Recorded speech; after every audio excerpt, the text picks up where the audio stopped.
बिस्मिल्लाहिर्रहमानिर्रहीम अस्सलाम वालेकुम स्टूडेंट्स। आज की इस वीडियो में हम डिस्कस करने जा रहे हैं 11th क्लास फिज़िक्स के important short and long question. तो बच्चों कॉपीज़ निकाल लीजिए, क्वेश्चंस जो लॉन्ग हैं और शॉर्ट एंड नोट करते जाइए। एक चैप्टर का जितना भी इम्पोर्टेंट डाटा है जो बहुत ज़्यादा इम्पोर्टेंट है, जहाँ से शॉर्ट क्वेश्चन लॉन्ग क्वेश्चन बनने के चांसेस बहुत ज़्यादा होते हैं, वो मैंने सारे एरियाज़ यहाँ पे मेंशन कर दिए हैं। ठीक है, वन बाय वन मैं एक्सप्लेन भी करूँगा और साथ साथ आपको ये भी बताऊँगा कि इस टॉपिक से क्वेश्चन किस तरह से आ सकता है। यहाँ पे तो जस्ट टॉपिक्स के नाम लिखे हैं ना, ठीक है। इसके अलावा आपको ये बताता रहूँगा ये क्वेश्चन लॉन्ग के लिए इंपॉर्टेंट है, ये शॉर्ट के लिए, और कौन से ऐसे हैं जो लॉन्ग और शॉर्ट दोनों में आ सकते हैं। ठीक है, तो चलिए स्टार्ट करते हैं बच्चों। हमारा चैप्टर 1 जो है, यहाँ पे चैप्टर 1 पे नंबर 1 पे टॉपिक जो है वो uncertainties in the final results हैं। एक चीज़ आपको और बता दूं बच्चों, ये तमाम बोर्ड्स जितने भी हैं, तमाम बोर्ड्स के लिए ये इंपॉर्टेंट गैस है। ठीक है, और स्पेशल है ये फेडरल बोर्ड के स्टूडेंट्स के लिए, केपीके के स्टूडेंट्स के लिए, राइट। ओके, और इसमें बहुत सारी चीज़ें ऐसी हैं जो कि मुख्तलिफ बोर्ड के हवाले से इंपॉर्टेंट है। यानी कुछ ऐसी चीज़ें जो पिंडी बोर्ड में या पंजाब के किसी बोर्ड के अंदर इंपॉर्टेंट हैं, और कुछ ऐसी हैं वो जस्ट फेडरल के लिए हैं। ठीक है, वो भी आपको साथ साथ बताता जाऊँगा। लेकिन ये ऐसा नहीं है कि वो अगर फेडरल में अगर एक क्वेश्चन आया तो वो पिंडी में नहीं आ सकता, या पिंडी में कोई क्वेश्चन आ चुका है तो वो फेडरल में नहीं आ सकता। ठीक है, क्वेश्चंस आ जाते हैं समटाइम, लेकिन जो कुछ क्वेश्चन है मैं साथ साथ आपको बताता जाऊँगा। नंबर 1 पे चैप्टर नंबर 1 में uncertainties in the final results, KPK board और हमारे पास जो फेडरल बोर्ड है, इन दोनों बोर्ड्स के लिए यहाँ से एक क्वेश्चन आएगा। अब यहाँ डेफिनेशन नहीं पूछी जाएगी, आपसे पूछा जाएगा इनको इस्तेमाल, ये जो हमारे पास कुछ रूल्स हैं ना, ठीक है, कि दो वैल्यू जिनमें अनसर्टेनिटी पाई जाती है उनको ऐड करने का क्या तरीका होता है, फाइनल रिजल्ट में कैसे अनसर्टेनिटी मिलेगी, डिवाइड करेंगे तो कैसे फाइनल रिजल्ट में अनसर्टेनिटी मिलेगी, मल्टीप्लिकेशन से कैसे मिलेगी, अगर पावर आ जाए तो फिर क्या करते हैं। इस तरह का एक न्यूमेरिकल छोटा सा वो खुद से बना के दे सकते हैं आपको। ठीक है, और उसके अंदर आपने इस कंसेप्ट को यूज़ करना है, राइट। ओके, उसके बाद नंबर 2 पे डायमेंशंस का टॉपिक बहुत बहुत इंपॉर्टेंट तमाम बोर्ड्स के लिए। ठीक है, इसमें आपको कोई फार्मूला दिया जा सकता है, उसकी डायमेंशंस आपने फाइंड करनी होगी। नंबर 2 पे जो आपको क्वेश्चन आ जाता है, कोई एक इक्वेशन दे दी जाएगी और कहा जाएगा इसको डायमेंशनली करेक्ट जो है वो प्रूव करें। और नंबर 3 पे आपको कोई फार्मूला बनाने के लिए कहा जा सकता है बाय यूजिंग डायमेंशंस। ठीक है, जैसे time period of a simple pendulum का फार्मूला जो है वो आपकी बुक में एग्जाम्पल दी हुई है। ठीक है, वो एज अ लॉन्ग भी समटाइम आ जाता है पेपर के अंदर। ठीक है, ओके, तो ये क्वेश्चन जो है वो डायमेंशन का बहुत बहुत बहुत इंपॉर्टेंट है तमाम बोर्ड्स के लिए। ये वाला क्वेश्चन सिर्फ और सिर्फ फेडरल बोर्ड और या फिर केपीके बोर्ड के अंदर आ सकता है। इसके अलावा प्रिसिशन एंड एक्यूरेसी में डिफरेंस तमाम बोर्ड्स के अंदर ये definition as a short question आ सकती है। ये जितने भी हैं सारे शॉर्ट हैं, सिर्फ और सिर्फ डायमेंशन का एक न्यूमेरिकल आ सकता है। अगर आया तो वो भी कौन सा आएगा, वो मैंने आपको बता दिया कि आपको फार्मूला बनाना होगा, जैसे time period of the simple pendulum के लिए फार्मूला आपने बनाया था। ओके, इसके अलावा सिग्निफिकेंट फिगर्स ऑब्जेक्टिव में भी पूछे जा सकते हैं आपसे। ठीक है, क्वेश्चन होता है लाजमी इसका। इसके अलावा डेफिनेशन पिंडी बोर्ड में या पंजाब के बोर्ड्स में आ सकती है। ठीक है, सप्लीमेंट्री यूनिट्स की भी डेफिनेशन जो है वो आ सकती हैं पंजाब के बोर्ड्स के अंदर। फेडरल बोर्ड में डेफिनेशन बहुत कम पूछी जाती है, सही है। ओके, फिर आ जाते हैं बात चैप्टर 2 की। चैप्टर 2 में जो सबसे ज़्यादा इंपॉर्टेंट टॉपिक है addition of vectors by rectangular components. ये लॉन्ग क्वेश्चन और बहुत इंपॉर्टेंट है। ठीक है, अच्छा मैं साथ में चले यहाँ मेंशन भी कर देता हूँ, इसमें ये लॉन्ग के लिए आ सकता है। ओके, और उसके बाद स्केलर प्रोडक्ट वेक्टर्स की या उसकी जो वेक्टर प्रोडक्ट है, ठीक है, ओवरऑल वेक्टर मल्टीप्लिकेशन कहते हैं। इस मेन जो टॉपिक है केपीके की बुक के अंदर वेक्टर मल्टीप्लिकेशन के हिसाब से है। ठीक है, फिर उसमें स्केलर प्रोडक्ट और वेक्टर प्रोडक्ट, ये पंजाब में भी केपीके में तमाम बोर्ड्स के अंदर जो है ये क्वेश्चन पेपर में आता है। बहुत इंपॉर्टेंट लॉन्ग क्वेश्चन है। टार्क से आपका कोई शॉर्ट क्वेश्चन बन सकता है। ठीक है, कंसेप्चुअल कंडीशन ऑफ इक्विलिब्रियम भी आपकी जो है वो पूछी जा सकती है। ये शॉर्ट में आएगा, ये भी शॉर्ट में आएगा। ठीक है, और यहाँ पर एडिशन ऑफ वेक्टर जो है ये लॉन्ग में आएगा, ये स्केलर प्रोडक्ट जो है ये भी लॉन्ग में आएगा, और ये वेक्टर प्रोडक्ट ये भी लॉन्ग में आएगा, राइट। अच्छा बच्चों, उसके बाद फिर हम बात करते हैं जी चैप्टर नंबर 3 की। चैप्टर नंबर 3 में आपका एक शॉर्ट क्वेश्चन बन जाता है बड़ा इंपॉर्टेंट, इम्पल्स का। यहाँ से शॉर्ट क्वेश्चन बनेगा। ठीक है, कोलिजन में आप definition elastic collision, inelastic collision examples दे के आपसे पूछी जा सकती हैं, राइट। ये डेफिनेशन शॉर्ट में आ सकती है। Elastic collision in one dimension बहुत बहुत बहुत इंपॉर्टेंट क्वेश्चन है ये, और ये लॉन्ग में आता है। ठीक है, तमाम बोर्ड्स, कोई सा भी बोर्ड हो उसके अंदर ये क्वेश्चन जो है वो पेपर में एज अ लॉन्ग आता रहता है, राइट। उसके बाद प्रोजेक्टाइल मोशन, बहुत इंपॉर्टेंट, इंतहाई इंपॉर्टेंट क्वेश्चन, ये भी लॉन्ग में आता है बच्चों। और ये अक्सर पेपर्स, अगर आप पास पेपर्स उठा के देखें तो आपको ये क्वेश्चंस मिलेंगे। राइट। तो कंप्लीट टॉपिक आपने करना होता है अलोंग विथ केसेस क्या लेंगे इसके जो डिफरेंट है, height of projectile, time of flight, range of projectile, ये शॉर्ट में भी आते हैं और ये लॉन्ग का भी हिस्सा है। तो इसलिए मैंने सेपरेटली इसलिए इसको यहाँ पर मेंशन किया है, तो आपको पता हो कि ये शॉर्ट में भी आ सकते हैं, ठीक है। तो ये हमारा एक लॉन्ग क्वेश्चन कंप्लीट होता है। फिर उसके बाद law of conservation of linear momentum, ये बहुत इंपॉर्टेंट है, ये भी लॉन्ग में आता है, ठीक है बच्चों, और यहाँ मैंने मेंशन कर दिया लॉन्ग में। फिर वेलोसिटी टाइम ग्राफ का कोई क्वेश्चन आपसे शॉर्ट में पूछा जा सकता है, और time of flight, height of projectile, range of projectile, ये चीज़ें मैं आपको बता चुका हूँ कि ये वो चीज़ें हैं कि जो कि शॉर्ट में आपसे पूछी जा सकती हैं। मोमेंटम एंड एक्सप्लोसिव फोर्सेस का ये भी एक शॉर्ट क्वेश्चन, ये कोई कंसेप्चुअल क्वेश्चन यहाँ से बन के आ सकता है, ये भी शॉर्ट क्वेश्चन में आएगा, राइट। तो इस तरह से 3 चैप्टर का डाटा आपको जो सबसे ज़्यादा इंपॉर्टेंट है, जिनको आपने सही से फोकस करना है, वो डाटा मैंने आपको बता दिया इन तीनों चैप्टर्स का, बहुत कम डाटा है ये।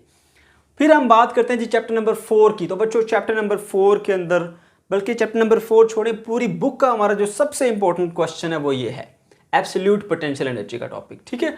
बहुत इंपॉर्टेंट है, पेपर में आने के चांसेस बहुत ज़्यादा होते हैं।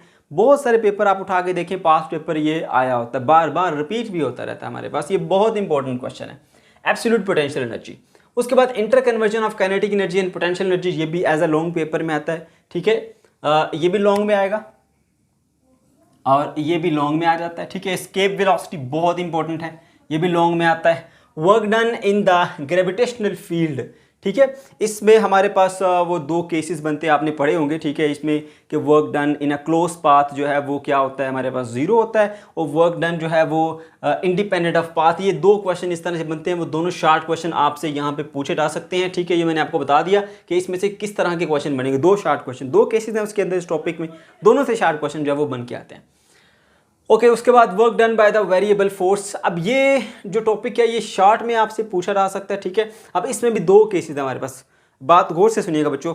आपसे ये भी पूछा जा सकता है कि हमारे पास जो work done by the variable force है वो ग्राफिकल मेथड से करें। अब बहुत सारे बच्चों को ग्राफिकल मेथड का नहीं पता होता, क्योंकि आपकी जो बुक्स हैं उसके अंदर प्रॉपर तरीके से ग्राफिकल मेथड को कराया ही नहीं गया, ठीक है। तो अगर आपको ये नहीं आता तो मैंने इसके ऊपर बड़ी डिटेल से वीडियो बनाई हुई है, work done by the variable force, ठीक है। उसमें दोनों मेथड जो हैं, ठीक है, उससे मैंने सिखाया हुआ है, और स्पेशली सेपरेटली मैंने इस पार्ट को मेंशन किया है कि अगर ग्राफिकल मेथड से आपको मेंशन किया जाए तो किस तरह से ग्राफिकल मेथड में आप इसको सॉल्व करेंगे। बच्चे डायग्राम वो बना देते हैं ग्राफ वाली, और बाकी जो है वो सेम टू सेम पहले वाले मेथड ही लिख देते हैं। ओके, तो उसके बाद आती है बात चैप्टर नंबर 5 के ऊपर। तो बच्चों चैप्टर नंबर 5 में जो बहुत ज़्यादा इंपॉर्टेंट है वो rotational kinetic energy of disc and hoop, बहुत इंपॉर्टेंट, बहुत ज़्यादा इंपॉर्टेंट, ये लॉन्ग में आता है, ठीक है, ये लॉन्ग आ गया। इसके अलावा रियल एंड अपीरेंट वेट, बहुत इंपॉर्टेंट लॉन्ग क्वेश्चन। इसके अलावा आर्टिफिशियल सैटेलाइट के जितने भी टॉपिक्स हैं ना, इनमें से कोई भी आ सकता है बच्चों, ये ना छोड़िएगा। आर्टिफिशियल सैटेलाइट आ जाए, ये जियो स्टेशनरी सैटेलाइट ऑर्बिट आ जाए, ठीक है। इसके अलावा यहाँ पर मैंने कुछ मेंशन किया, आर्टिफिशियल ग्रेविटी आ जाए, ये जियो स्टेशनरी ऑर्बिट आ जाए। ये टॉपिक जो है ना ये बहुत इंपॉर्टेंट है, इनमें से कोई ना कोई लाजमी आ जाता है, इसको बहुत अच्छे तरीके से आपने तैयार कर लेना है, ठीक है। अब हमारे पास जो ये वाला टॉपिक है ये भी लॉन्ग में आ जाता है, राइट, ये भी लॉन्ग में आता है। जियो स्टेशनरी ऑर्बिट ये भी लॉन्ग में पूछा जा सकता है आपसे, राइट। अच्छा, उसके अलावा यहाँ पर जो है वो आर्टिफिशियल सैटेलाइट का टॉपिक आपने करना है, ठीक है। ये डेफिनेशन वगैरह पूछी जा सकती है, ये शार्ट में कुछ इसमें पूछा जा सकता है। Moment of inertia, moment of inertia कोई शार्ट क्वेश्चन बन सकता है, लॉन्ग में आने के चांसेस कम है। और बहुत बहुत important centripetal force and centripetal acceleration, ठीक है, ये लॉन्ग में आता है, और ये टॉपिक बहुत ही इंपॉर्टेंट है, मैं इसको 3 स्टार से मेंशन करूंगा, ठीक है। अच्छा, एंगुलर मोमेंटम जो है वो क्या होता है, डेफिनेशन वगैरह कुछ या कुछ क्वेश्चन बन सकता है इस रिलेशन से, डेफिनेशन पूछी जा सकती है ये, ठीक है। लेकिन ये डेफिनेशन आपकी फेडरल बोर्ड में या केपीके बोर्ड में पॉसिबल नहीं है, पंजाब के बोर्ड्स के अंदर आ सकती हैं।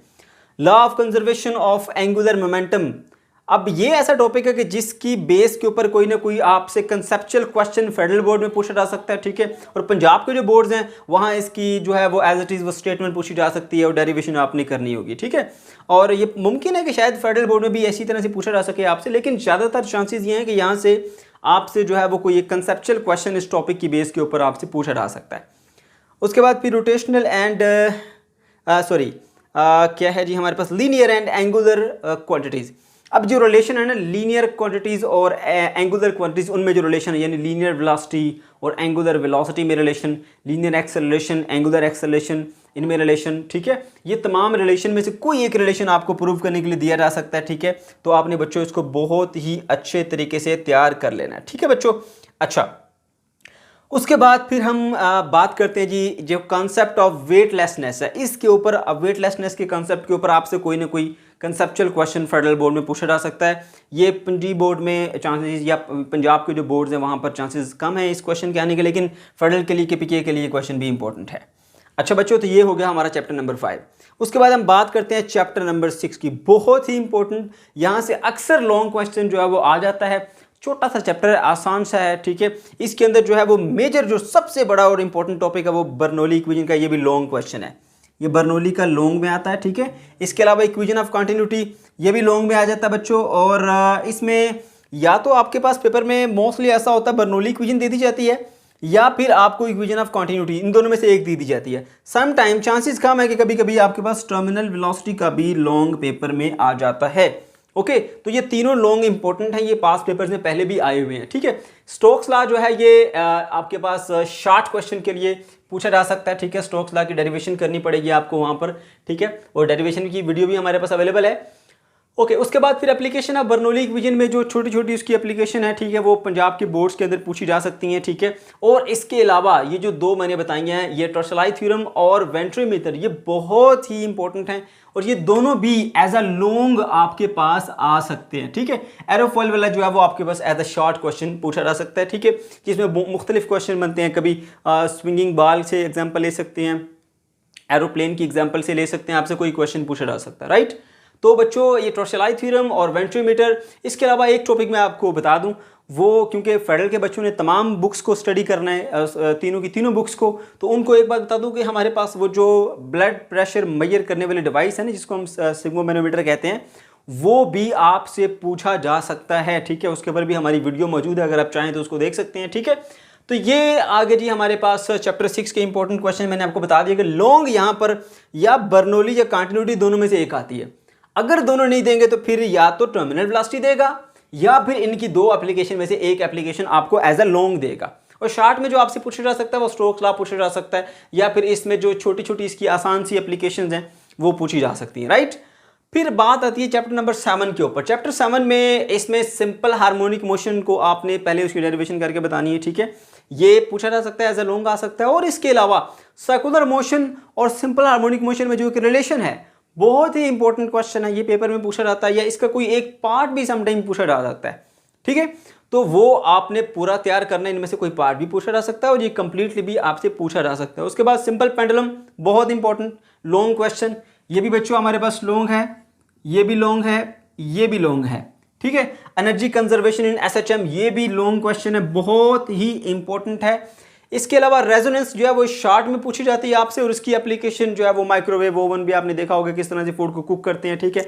और इसके अलावा हमारे पास जो एप्लीकेशंस हैं शॉर्ट क्वेश्चन रेजोनेंस में से अक्सर आपसे, रेजोनेंस का टॉपिक ऐसा नहीं है कि आपके पेपर में ना आए, कहीं ना कहीं आपको रेजोनेंस का क्वेश्चन लाजमी नजर आएगा। वो अगर शॉर्ट में नहीं आता तो लॉन्ग में कोई एक पार्ट बन के आ सकता है, और अगर उसमें भी नहीं आता तो फिर ऑब्जेक्टिव में कहीं ना कहीं रेजोनेंस का टॉपिक जो है वो लाजमी शामिल होता है। और अगर फेडरल बोर्ड के स्टूडेंट्स हैं उनके लिए ये शार्पनेस ऑफ रेजोनेंस का टॉपिक जो है वो कंसेप्चुअल क्वेश्चन यहाँ से बन सकता है। आपको जो है वो एज अ शॉर्ट भी ये पूछा जा सकता है और एज अ लॉन्ग, दोनों की तरफ से ये पूछा जा सकता है आपसे, ठीक है। फिर हम बात करते हैं चैप्टर नंबर 8 की। तो चैप्टर नंबर 8 के अंदर पहले मैं ये बता दूं इनमें से कौन से सबसे ज़्यादा इंपॉर्टेंट है। ये जो पेंडुलम वाला है, ये इस पर मैं 3 स्टार लगाऊंगा। कंजर्वेशन, इस पर भी 3 स्टार आएंगे, ऐसे, ठीक है। उसके अलावा हमारे पास ये, इस पर मैं 2 स्टार लगाऊंगा क्योंकि चलिए 2 स्टार इस पर, ओके। तो इस पे 1 स्टार, ओके बच्चों। चैप्टर नंबर 8 पे आ जाए अगर हम, तो speed of sound, speed of sound बहुत ही इंपॉर्टेंट है यहाँ पर, ठीक है। और कुछ बुक्स के अंदर, जैसे पंजाब की बुक है उसमें चैप्टर नंबर ये 7 के अंदर ये टॉपिक आते हैं, तो परेशान नहीं होना, कंटेंट हमारा मैच करता है सिवाय चैप्टर नंबर 10 के।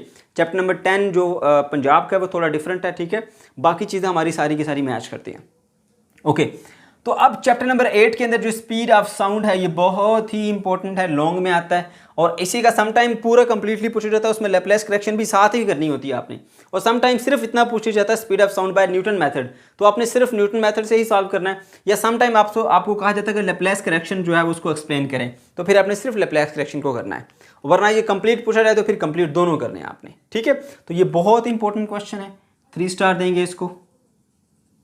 लैप्लेस भी इसी के साथ है, ठीक है, ये समझे कि एक ही दोनों मिलकर एक ही टॉपिक बनता है। मैंने 2 पार्ट में इसलिए ब्रेक किया कि समटाइम आपसे पूछा जा सकता है।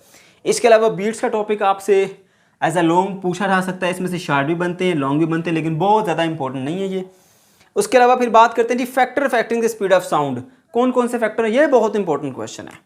और बच्चों मजे की बात यह है कि इस टॉपिक के अंदर से बहुत सारे शॉर्ट क्वेश्चन बन जाते हैं, ये एज अ लॉन्ग भी आएगा, एज अ शॉर्ट भी आएगा। इसमें से बहुत सारे क्वेश्चन स्पेशली विद टेम्परेचर, ठीक है, कि 1 डिग्री सेंटीग्रेड टेम्परेचर इंक्रीज करने से किस तरह से 0.63 मीटर पर सेकंड का स्पीड में इजाफा होता है, ठीक है, 1 डिग्री बढ़ाने में या 1 केल्विन बढ़ाने में, ठीक है। अच्छा, उसके बाद फिर हमारे पास नेक्स्ट आ जाता है condition for constructive interference and destructive interference. आप इंटरफेरेंस का टॉपिक कंप्लीटली भी पूछा जा सकता है, एज अ लॉन्ग भी आ सकता है और एज अ शॉर्ट भी आ सकता है। इसमें से आपसे पूछी जा सकती है condition for constructive and destructive interference, तो शॉर्ट और लॉन्ग ये दोनों के लिए इंपॉर्टेंट है। अगर लॉन्ग में आएगा तो इंटरफेरेंस के नाम से आएगा, ठीक है, और अगर शॉर्ट में आएगा तो कंडीशन पूछी जाएंगी for constructive and destructive interference, right. उसके बाद फिर बहुत बड़ा इंपॉर्टेंट टॉपिक, बड़ा टॉपिक जिसको हम डॉपलर्स इफेक्ट कहते हैं, ठीक है, और डॉपलर्स इफेक्ट बहुत ही इंपॉर्टेंट टॉपिक है, एज अ लॉन्ग पेपर में आता है ये, ठीक है। इसको भी बहुत अच्छे तरीके से आपने तैयार करना है बच्चों। फिर स्टेशनरी वेव्स, अब ये जो चैप्टर नंबर 8 है ना, इसमें भरमार है इंपॉर्टेंट लॉन्ग क्वेश्चंस की। ये स्पीड ऑफ साउंड पेपरों में आ चुका है लास्ट टाइम, ये जो हमारे पास लैप्लेक्स क्वेश्चन है ये भी रिपीट हो चुका है पेपर्स के अंदर, फैक्टर्स भी रिपीट हो चुके हैं, बीट्स का पेपर में लॉन्ग क्वेश्चन आ चुका है, ठीक है, डॉपलर्स का कई बार आ चुका है। और इसके अलावा ये जो स्टेशनरी वेव्स हैं, एक स्ट्रिंग के अंदर स्टेशनरी वेव्स, उसके अलावा ऑर्गन पाइप के अंदर स्टेशनरी वेव, क्लोज एंड होगा, ओपन एंड होगा, ये सारे के सारे क्वेश्चन जो हैं वो पेपर में पहले भी आ चुके हैं, फिर से आने के चांसेस हैं इनके। तो बच्चों बहुत अच्छे तरीके से आपने इसको तैयार करना है। ये था हमारा चैप्टर नंबर 8। उसके बाद हम बात करते हैं चैप्टर नंबर 9 की। तो चैप्टर नंबर 9 जो है, यहाँ पर जो सबसे ज़्यादा इंपॉर्टेंट क्वेश्चन है वो है यंग्स डबल स्लिट एक्सपेरिमेंट। ये बहुत इंपॉर्टेंट है, एज अ लॉन्ग पेपर में आता है, ठीक है। इसको अच्छे तरीके से आपने तैयार करना है। मैंने बड़ी ज़बरदस्त तरीके से इसकी 6 पार्ट्स में इसको ब्रेक करके पूरा का पूरा क्वेश्चन ड्राइव करके आपको सिखाया हुआ है। अगर आपने नहीं देखा तो आप भी देख सकते हैं। इसके अलावा माइकलसन इंटरफेरोमीटर का टॉपिक, ये बड़ा इंपॉर्टेंट लॉन्ग क्वेश्चन है, पेपर में आता है बच्चों ये, ठीक है। ये 2 इंपॉर्टेंट लॉन्ग है। इसके अलावा ये जो एक्सरे डायफ्रैक्शन है ये बहुत ज़्यादा इंपॉर्टेंट नहीं है लॉन्ग के लिए, ठीक है, जितने ये इंपॉर्टेंट है। इसमें मैं 3 स्टार लगा देता हूँ ऐसे। अब ये शॉर्ट में भी आ सकता है और लॉन्ग में भी आ सकता है। डायफ्रैक्शन थ्रू नैरो स्लिट, ये भी शॉर्ट में भी आ सकता है और लॉन्ग में भी पूछा जा सकता है। डायफ्रैक्शन ग्रेटिंग भी शॉर्ट और लॉन्ग दोनों में आ सकता है। लेकिन ये ऐसे टॉपिक नहीं है कि बहुत ज़्यादा इंपॉर्टेंट है, ऐसा नहीं है। इंपॉर्टेंट है, आ सकते हैं पेपर के अंदर, लेकिन सबसे ज़्यादा इसमें जो इंपॉर्टेंट है वो ये यंग्स डबल स्लिट एक्सपेरिमेंट है और माइकलसन इंटरफेरोमीटर है, ठीक है। इसके अलावा जो न्यूटन रिंग्स है, ये पंजाब की बुक के अंदर मौजूद है, केपीके की बुक के अंदर मौजूद नहीं है, लेकिन फेडरल के बच्चों ये न्यूटन रिंग्स का टॉपिक बहुत इंपॉर्टेंट है, ठीक है। तो ये आपने बहुत अच्छे तरीके से तैयार कर लेना है। इसके ऊपर भी मैंने वीडियो बनाई हुई है, ये काफ़ी इंपॉर्टेंट टॉपिक है। अब ये और थिन फिल्म दोनों का जो टॉपिक है वो तकरीबन मिलता जुलता है, ठीक है।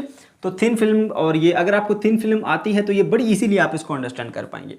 उसके अलावा polarisation of light, polarisation of light का क्वेश्चन भी आपके लॉन्ग में आ सकता है, शॉर्ट में भी आ सकता है। तो ये बहुत इंपॉर्टेंट है पोलराइजेशन का टॉपिक। अभी हम आज इंशाल्लाह इसका लेक्चर रेडी कर देंगे पोलराइजेशन का, ठीक है। तो इसको भी आपने बहुत अच्छे तरीके से तैयार करना है। पोलराइजेशन का कंप्लीट टॉपिक लॉन्ग में भी आ सकता है, इसमें से शॉर्ट क्वेश्चन भी बनते हैं। फिर चैप्टर 10 की बात करते हैं। चैप्टर 10 के अंदर आपको first law of thermodynamics, second law of thermodynamics और ये जो आइसोथर्मल प्रोसेस होते हैं हमारे पास, जिसमें आइसोथर्मल, आइसोकोरिक, आइसोबैरिक और एडियाबैटिक प्रोसेस, ये सारे आपको बहुत अच्छे तरीके से आने चाहिए। इसके अलावा कार्नेट हीट इंजन का आपको पता होना चाहिए, ठीक है। रेफ्रिजरेटर और एंट्रोपी, ये बच्चों हमारे मेजर इंपॉर्टेंट टॉपिक्स हैं, ठीक है। और इनमें जो सबसे ज़्यादा इंपॉर्टेंट है वो ये कार्नेट का हीट इंजन, इसको मैं 3 स्टार दूंगा ऐसे, ठीक है। इसके अलावा एंट्रोपी का लॉन्ग में क्वेश्चन आता है, शॉर्ट में दोनों में आता है, ठीक है। इसको अच्छे तरीके से तैयार कर लें। रेफ्रिजरेटर पूछा जा सकता है, इसको अच्छे तरीके से तैयार कर लें, राइट। अच्छा, और ये जो है ना, ये शॉर्ट में भी पूछे जा सकते हैं आपसे। ये isobaric, first law of thermodynamics, second law, ये लॉन्ग और शॉर्ट दोनों के लिए इंपॉर्टेंट है, ठीक है।